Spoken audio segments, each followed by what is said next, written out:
My name is Arik Levy. I'm originally from Israel, Tel Aviv, live and work in Paris. I don't think the iPhone is hip. Actually, I think it's the worst telephone I ever had. It's a great screen.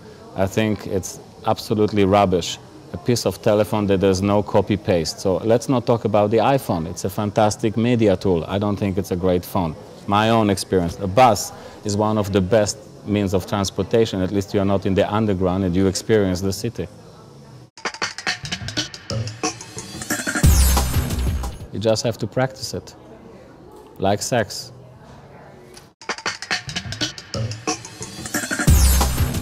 Cultural identity and activities which are to do with culture are keeping people together and having them tied into their environment.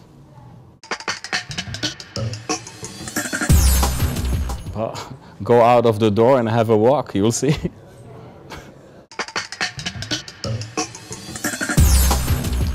Well, where you have rich cultural life is not necessarily sustainable or not sustainable. I don't think it's, I would say objection in this case.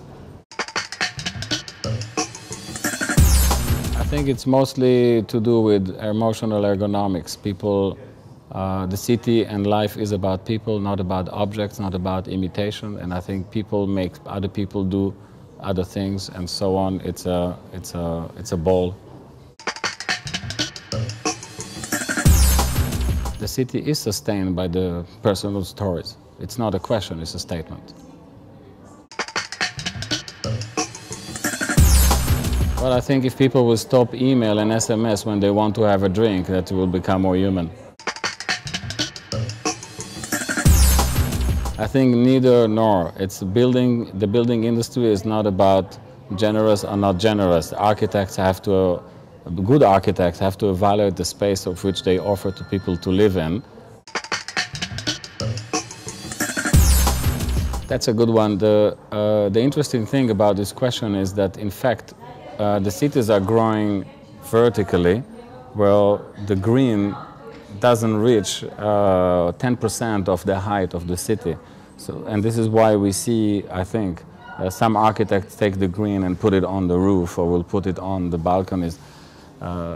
It was an interesting survey that was done that if everybody will have one in every window pot of geraniums, flowers, the quality of the air in Paris will increase in 50%. That's fantastic. On the other hand, there was another research that showed a beehive in Paris and a beehive in the countryside. The beehive in Paris has been 3 times more productive, and the honey had a much enriched taste for a simple reason that the people in their windows have very exotic flowers, so the biodiversity in the city is a lot more elaborated than the industry of agriculture. That's pretty interesting. It was unbelievable. 3 times the size, beautiful color, fantastic smell. Because when you have your flower, you water it, you take care of it, you put the fertilizer and so and so. And when you go outside, you have 5 billion acres of mustard and then 5 billion acres of I don't know, corn, and there's no biodiversity. So the bees don't know what to do, they're bored.